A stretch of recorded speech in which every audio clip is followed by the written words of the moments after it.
एक police inspector Radhe Shyam ने मेवात के एक घर में घुसकर एक जवान बेटी की पिटाई कर दी और उसे अगवा करके थाने में ले जाकर उसके साथ बदसलूकी की गई। लड़की के परिवार वालों का आरोप है कि थाने में ले जाकर राधे श्याम और उसकी टीम ने लड़की के साथ बर्बरता की। और बता दें कि जवान लड़की की पिटाई करते वक्त राधे श्याम और उसकी टीम के साथ कोई महिला पुलिसकर्मी मौजूद नहीं थी। आज से कई दिनों पहले ये मामला अंजाम दिया गया था, लेकिन अब ये मामला दिन ब दिन और ज़्यादा तूल पकड़ता जा रहा है। 19 जून की बात है जब नुहू गौ टास्क टीम के प्रभारी राधे श्याम और उसकी टीम मेवात के मेवली गांव में गौमांस रखने के शक में ज़बरदस्ती एक घर में घुस गए। घर में उस वक्त एक जवान बेटी अकेली थी। राधे श्याम और उसकी टीम ने पूरे घर की तलाशी ली। घर में रखे एक फ्रिज में लड़की के घर में 2 किलो भैंस का गोश्त रखा हुआ था।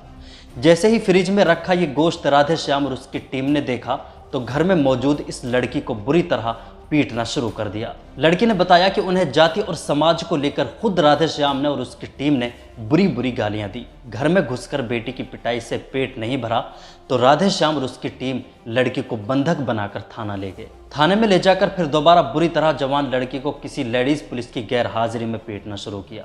खूब पिटाई के बाद लड़की के खिलाफ फर्जी मुकदमा दर्ज कर लिया गया और 2 किलो भैंस के गोश्त की जगह 12 किलो गाय का गोश्त घोषित कर दिया गया।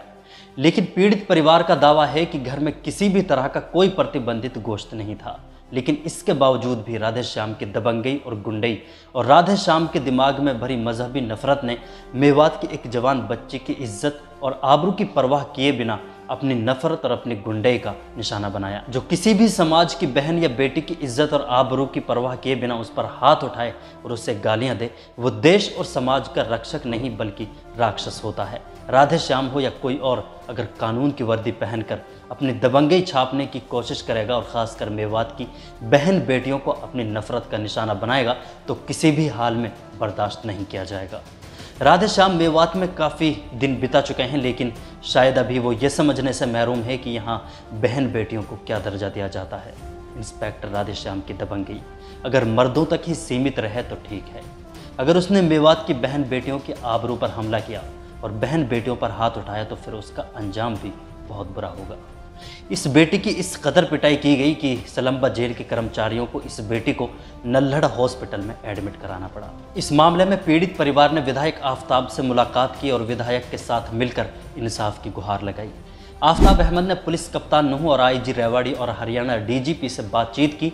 आरोपी इंस्पेक्टर राधे श्याम और उसकी टीम के खिलाफ कार्रवाई की मांग की और राधे श्याम के खिलाफ पिछले काफ़ी दिनों से कई ऐसे मामले देखे जा चुके हैं जहां राधे श्याम ने पुलिस की वर्दी पहनकर अपनी मजहबी नफरत का खूब इस्तेमाल किया। मेवात में कई जगहों पर अलग अलग थानों में राधे श्याम ड्यूटी कर चुके हैं। मेवात में बुजुर्गों के साथ राधे श्याम का रवैया ऐसा रहा है कि कोई भी थाने में शिकायत दर्ज कराने से भी कतराता है। अनपढ़ शिकायतकर्ता लोगों से बिना बात के तरह तरह के सवाल पूछना और उन्हें बिना बात धमकाना यह उनकी आदत हो चुकी है। पुलिस कप्तान नुहू से इंस्पेक्टर राधे श्याम के पुराने मामलों को खोलने की भी अपील की, जिसमें तावड़ू के गांव धुलावट के रहने वाले एक शख्स खूबी पुत्र रफीक ने राधे श्याम के खिलाफ रिश्वत ना देने पर बर्बरता करने का आरोप लगाया था। पुलिस कप्तान और उच्च अधिकारियों ने आरोपियों के खिलाफ 5 दिनों के अंदर जांच के आदेश दिए हैं कि 5 दिनों के अंदर जांच पूरी हो चुकी होगी और कार्रवाई की जाएगी। इसके अलावा अगर इस मामले के बारे में बात करें तो फ्रिज में जो कच्चा गोश्त मिला था, पीड़ित परिवार के मुताबिक वो कोई प्रतिबंधित गोश्त नहीं था। अगर पुलिस को शक था तो कानून के दायरे में रहते हुए जांच भी कर सकते थे और अगर उन्हें गौमांस होने का शक था तो इसकी भी वो जांच कर सकते थे।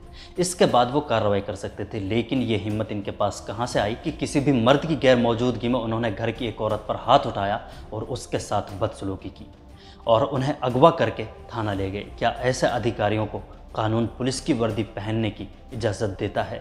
मेवात के कई जिम्मेदार लोगों ने इस मामले में इस नफरत के पुजारी इंस्पेक्टर राधे श्याम पर आरोप लगाया है कि उन्होंने वक्त वक्त पर कई मेवात के लोगों को नाजायज़ तरीके से परेशान किया है। बेकसूर लोगों पर झूठे मामले दर्ज कराकर कई लोगों को फंसा चुका है।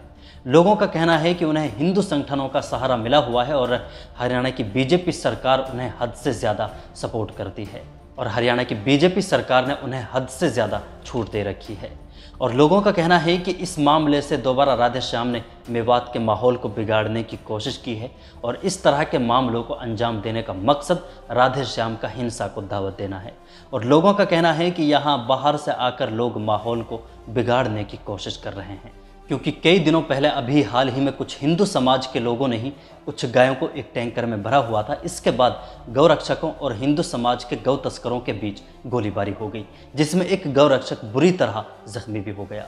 इस मामले में एक गौ तस्कर को पुलिस ने मौके पर ही गिरफ्तार कर लिया था और उनमें से एक को अभी हाल ही में गिरफ्तार किया है। हाल ही में गिरफ्तार किए गए गौ तस्कर आरोपी का नाम हनुमान है और एक गौ तस्कर सोनू को मौके पर ही गिरफ्तार कर लिया गया था। इस मामले के बाद भी जब तक आरोपियों के नाम सामने नहीं आए थे, तब तक कई न्यूज़ वेबसाइट्स ने अपने आर्टिकल्स में मेवात का नाम सुनते ही अपने आर्टिकल्स में मेवात और गाय का मामला बुरी तरह छापना शुरू कर दिया था और इसे लेकर गुड़गांव समेत कई जगहों पर विरोध प्रदर्शन भी हुए।